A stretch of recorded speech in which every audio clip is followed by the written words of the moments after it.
From South Texas to Abilene, Kansas, no other cattle trail in the American West has become as popular as the Chisholm Trail.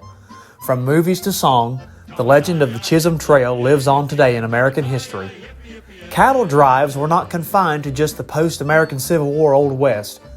They took place before the war. Randolph B. Campbell, in his book, Gone to Texas, A History of the Lone Star State, writes that, quote, during the antebellum years, some Texans drove cattle to New Orleans and towns in the Midwest, even Chicago in one case, and after the 1848 gold strike in California, a few truly hardy individuals made drives to the Pacific coast, end quote. Campbell notes that after the Civil War, the demand for beef from the northern states was high. This demand provided the incentive for cattle to be moved north. Campbell notes that 250,000 head of cattle were transported north in 1866 by Texas drovers. These herds moved up the Sedalia Trail, which proved unsuitable due to the terrain and the Texas cattle carrying Texas fever, a tick-borne illness that non-native livestock were affected by. Then in 1867, the problems of transporting cattle north were solved by the Chisholm Trail. Campbell notes that, quote, in 1867, an Illinois cattle buyer named Joseph G. McCoy solved the problem of reaching markets for Texas cattlemen by making Abilene, a Kansas town on the Union Pacific Railroad, into a shipping center.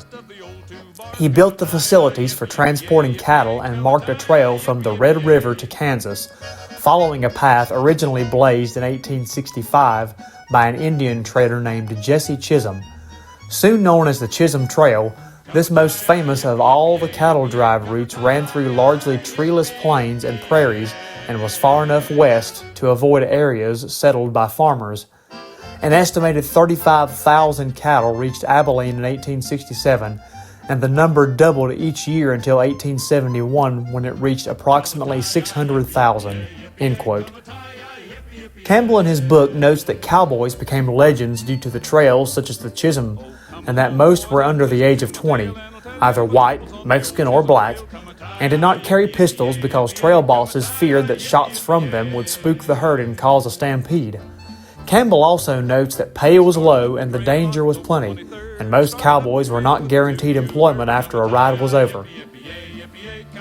Today in Waco, Texas, the memory of the Chisholm Trail is preserved in a series of monuments dedicated to the trail and its legacy.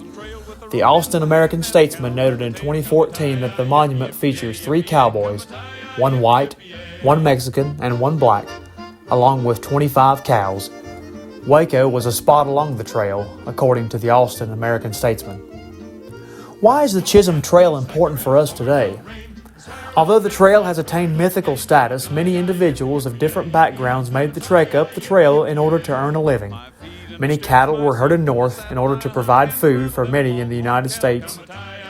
The Chisholm Trail is a symbol of opportunity for all Americans and of the Old West, and its legacy lives on long after the last cow stepped foot onto the last rail car in Abilene. As always, sources are in the description box below. All photographs and videos were taken by me unless otherwise noted. Thank you for watching this video from Monumental History.